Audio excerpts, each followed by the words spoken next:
नमस्कार साथियों। आशा है कि आप लोग सकुशल होंगे और पूरी खैरियत से होंगे। अब आप लोग सोच रहे होंगे कि मैं ऐसा क्यों बोल रहा हूं भाई कि आप लोग सकुशल होंगे। अब वो होंगे मैं इसलिए बोल रहा हूं क्योंकि गढ़वाल में बाघ भालू का डर आजकल इस कदर है कि कब किसका नुकसान कर दे और कौन बाघ का निवाला बन जाए कुछ नहीं बोल सकते। इसलिए उम्मीद है, केवल उम्मीद है कि आप लोग स्वस्थ होंगे और कुशलता से होंगे। आजकल गढ़वाल में बाघ भालू का इतना डर, आप तो जानते ही हैं कि जगह जगह आदमी हो, पालतू जानवर हो, बाघ का निवाला कब कहां कौन बन जा रहा है ये कोई नहीं जानता। अधिकारियों के पास जवाब नहीं, उनके हाथ बंधे हुए हैं। और प्रदेश के मुखिया कहां हैं किसी को कुछ पता नहीं। बताएंगे आपको आपको ये भी बताएंगे कि आखिर अधिकारियों के हाथ बंधे हुए क्यों हैं और सूबे के मुखिया कहां हैं। ठीक है, अब बाघ भालू से लोग किस कदर परेशान हैं तो पहले थोड़ा सा मैं चाहूंगा, देखिए आपको लगना चाहिए, आपको दिखना चाहिए हम जो बोल रहे हैं वो एक महज राजनीति नहीं है, वो एक महज कोई पॉलिटिकल इशू नहीं है। वैसे हमारा ये ब्लॉगिंग और रिएक्शन चैनल है, मगर आज रिएक्शन सरकार पे इसलिए कि हम सरकार बनाते हैं कि सरकार हमारे अधिकारों की रक्षा करे, हमारी रक्षा करे। लेकिन सरकार हमारी रक्षा करती है या फिर क्या करती है, ये बात आप लोगों को भी समझनी चाहिए। आप लोगों को ये भली भांति समझना चाहिए कि जिस सरकार को हम अपने अधिकारों की रक्षा करने, अपनी रक्षा करने के लिए नियुक्त करते हैं, आखिर वो सरकार हमारी रक्षा कितना कर पाती है, क्या कर पाती है, ये आपको समझना चाहिए। तो आप पहले देखिए कि किस तरह लोगों का गुस्सा है और किस तरह लोग जो हैं वो जानवरों से डरे हुए हैं। रात दिन उनके मन में एक खौफ पसरा हुआ है। तो पहले सुनिए और देखिए लोगों का ये गुस्सा।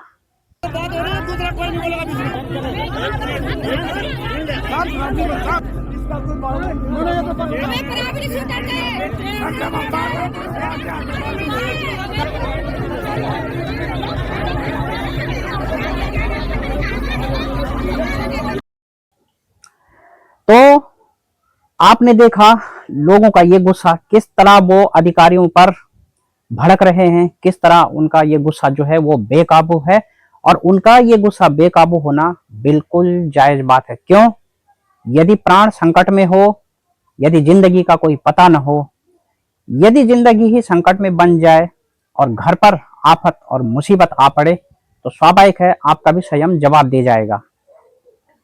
लोग इतने परेशान हैं, इतने भयग्रस्त हैं, इतने डरे हुए हैं, सहमे हुए हैं, मदद के लिए चीख पुकार मचा रहे हैं, लेकिन मदद करने वाला कोई नहीं है। क्यों? क्योंकि जो मदद करने वाला सूबे का, जो हमारे मतलब प्रदेश का मुखिया है, जिसको प्रदेश की जिम्मेदारी दी गई है, जिसको जनता की रक्षा की जिम्मेदारी दी गई है, वो हमारे मुखिया कहाँ हैं? क्या आप लोग जानते हैं? जी नहीं, शायद आप में से बहुत लोग नहीं जानते हैं। तो आप लोग अगर नहीं जानते हैं तो हम आपको दिखाते हैं, थोड़ा सा देखिए और आप भी समझिए। आखिर प्रदेश में इतना भय का वातावरण चल रहा है, जानवर रात दिन इंसानों को और पालतू जानवरों को अपना निवाला बना रहे हैं। तो ऐसे में उनकी रक्षा करने वाले प्रदेश के मुखिया कहाँ हैं, आप भी देखिए। बहुत बहुत बधाई हो।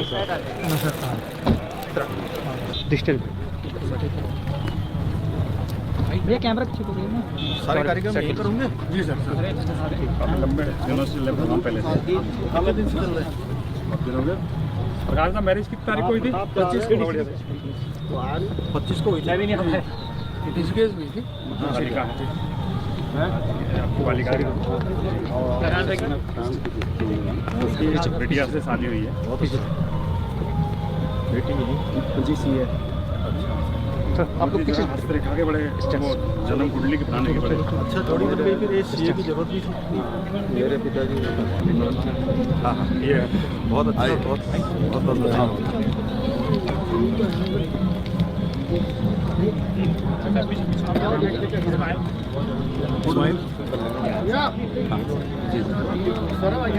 जी आप आइए प्लीज। ये मेरी तरफ से एक मिनट सर को जानने पहले सर को बैठने दीजिए।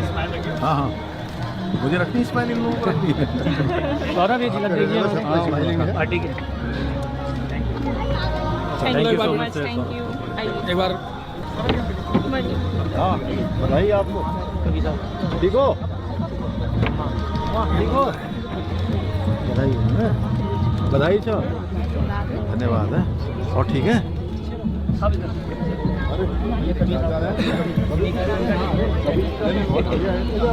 सौरभ आप इधर आ जाओ। सौरभ एक जने उधर चल। सौरभ इधर आ जाओ। आप इधर आ जाइए। आप मम्मी जी को बुलाओ। मम्मी जी को मम्मी जी मम्मी जी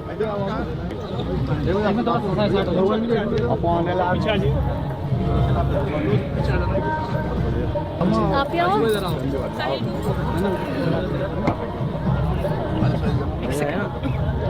थोड़ा थोड़ा पीछे आ जाइए।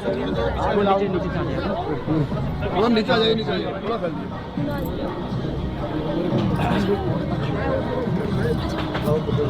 इनका इंडिया का सबसे बड़ा कॉमेडी एंटरटेनमेंट चैनल है इनका। अच्छा बहुत अच्छा है। मुंबई से आए हैं मुंबई से आए और वेलकम। आप भी आओ आप भी आओ। ये गेमर है इंडिया के सबसे बड़े गेमर अंशु भाई। अंशु भाई अरे बस हो गया अंशु ये भाई। हल्द्वानी से ही है। अंशु भाई ठीक हो आओ फोटो लेते हैं। आ जाओ मानसी, आ जाओ। कैसे हो? हमारा असली मर्द है। तो फाइनली सर आए हैं, बहुत अच्छा लग रहा है। Thank you so much sir आने के लिए। आपका आशीर्वाद चाहिए। बहुत मेरी आप लोगों को शुभकामनाएं। दोनों को बहुत मंगल कामनाएं। मेरे परिवार को भी आपको क्या लेंगे आप? बस हो गया। मैं सब दिया आप जाऊँगा ठीक है ना। मेरी शुभकामनाएं हैं। घर आइए। बहुत अच्छा बहुत अच्छा। आप इधर आ जाओ फिर एक बार बीच में आ जाइए। उनके पिताजी से भी हमारा बहुत पुराना वो है पीछे आप इधर आ जाओ। ठीक है फाइनली सौरभ बधाई आपको ना है ना। आप इधर आ जाओ। ठीक है फाइनली सौरभ बधाई आपको ना है ना। तो आपने देखा प्रदेश के मुखिया कहाँ हैं। क्या आप जानते हैं ये जगह कौन सी है और मुखिया इस समय कहाँ हैं? कहाँ हैं आप लोग? बहुत से लोग सोच रहे होंगे कि आखिर कहाँ हैं। तो हम आपको बताना चाहेंगे कि जहां लोग इस समय बाघ भालू जंगली जानवरों का निवाला बन रहे हैं, उस समय प्रदेश के मुखिया एक यूट्यूबर की शादी में बिजी हैं, मस्त हैं और एंजॉय ले रहे हैं। उनको ये तक पता नहीं कि प्रदेश में जनता किस तरह हाहाकार कर रही है, किस तरह बाघ भालू का निवाला बन रही है, किस तरह मदद के लिए गुहार लगा रही है, मगर उनकी गुहार सुनने वाला कोई नहीं। डिपार्टमेंट में रखे हुए उनके अधिकारी हवाला दे रहे हैं तो केवल और केवल कानून का, केवल और केवल अपने दायरे और मर्यादा का, कि उनको किस तरह से अधिकार है, कितना उनके अधिकार क्षेत्र में है और कितना नहीं। केवल हवाला है, डिपार्टमेंट के पास केवल हवाला है। आज आपको ये बात अच्छी तरह भी समझ लेनी चाहिए कि हम लोग चुनाव लड़ते हैं, मतलब आप में से और हम भी चुनाव लड़ते हैं, मतलब हम पब्लिक में से कोई भी है, कल को एमएलए में चुनाव लड़ देते हैं, हम लोग एमपी में लड़ देते हैं, कोई जनप्रतिनिधि में लड़ देते हैं, मगर जब जिम्मेदारियों की बात आती है तो हम सभी लोग कहीं ना कहीं पीछे हो जाते हैं। अब गढ़वाल क्षेत्र में ये माहौल चल रहा है। सरकार ने गांव में पलायन रोकने के लिए प्लान आयोग भी बनाया है।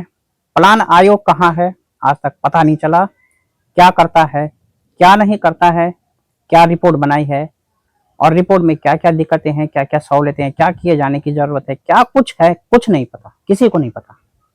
लोगों को सिर्फ पता है तो बस ये कि कब वो बाघ भालू का ग्रास बन जाए, केवल और केवल इतना पता है कि ये कोई नहीं जानता कि कब वो बाघ भालू का निवाला बन जाए।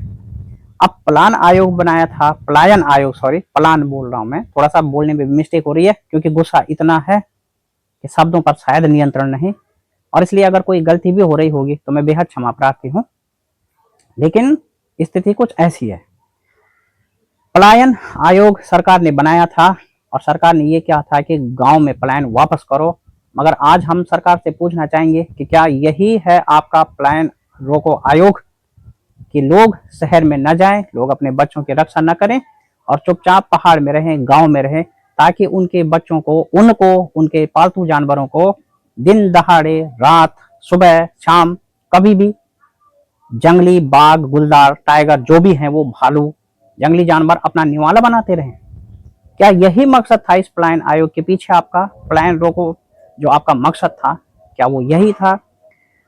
आप और आपकी सरकार हवाला देती है कि वो वन्य जीवियों के साथ मानव संघर्ष की जो भी घटनाएं होती हैं उनको रोकने के लिए, उनके घायलों के इलाज के लिए सरकार पैसा देगी। सरकार इसका जो है वो पूरा खर्च, राजस्व जो है वो राज्य विभाग इसका वो करेगा, मतलब राज्य इसका वहन करेगा।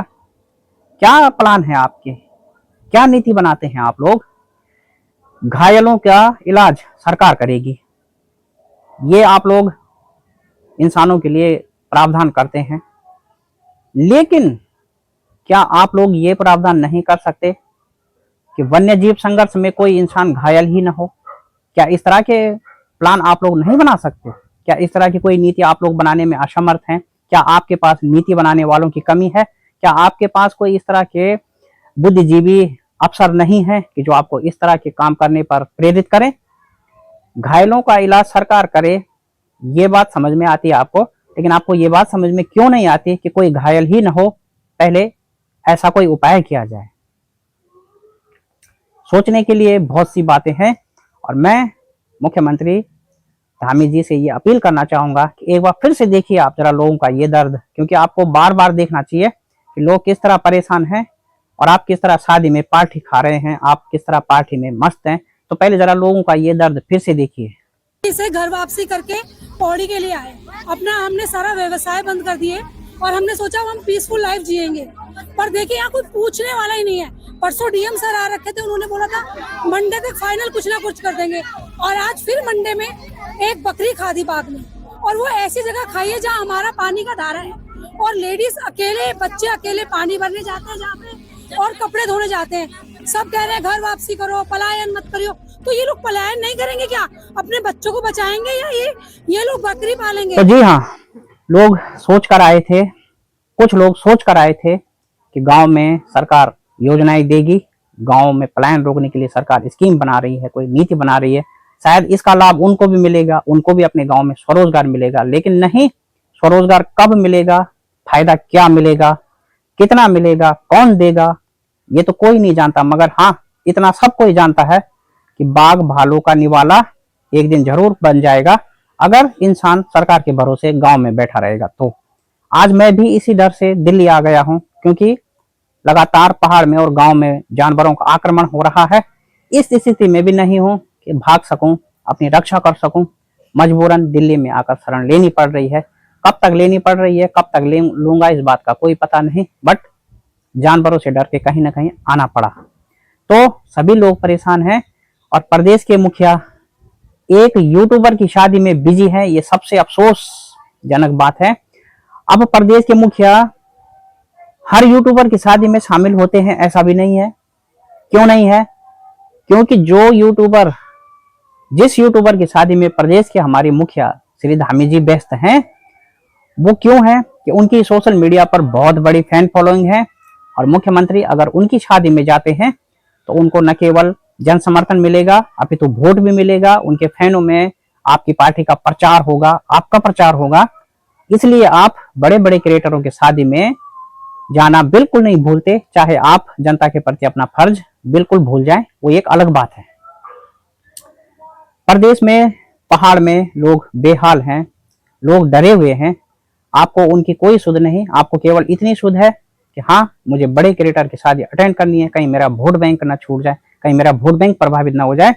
और हजारों रुपया आप चमकाने में, मतलब आप जो गवर्नमेंट की छवि है उसको चमकाने में आप लोग हजारों रुपया खर्च करते हैं, सरकार का हजारों करोड़ रुपया, हजारों रुपया नहीं, हजारों करोड़ रुपया, मगर जनता के लिए आपके पास देने के लिए कुछ नहीं है, कुछ भी नहीं।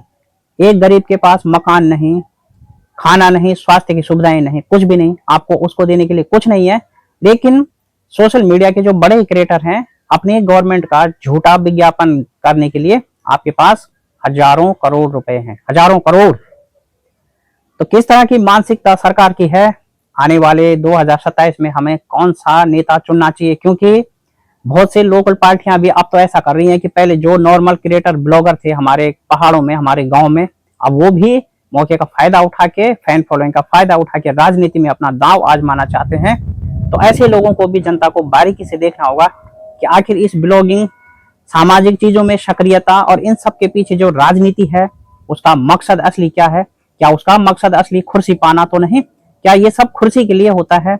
या फिर क्योंकि जो जनता की सेवा कर सकता है वो वैसे भी कर सकता है, लेकिन कई लोग जनता की सेवा के पीछे अपनी राजनीतिक चीजों को कहीं ना कहीं सक्रिय करते हैं, मनसा अपनी जाहिर करते हैं और अंततः उनको लगता है कि अब हमें राजनीति में भी आ जाना चाहिए। तो कुछ ब्लॉगर, कुछ क्रिएटर ऐसे भी हैं जो पहले तो ब्लॉगिंग करते थे और जगह जगह गांव में विषय उठाते थे, लेकिन आज वो खुद राजनीति में आ रहे हैं क्षेत्रीय पार्टियों की बदौलत।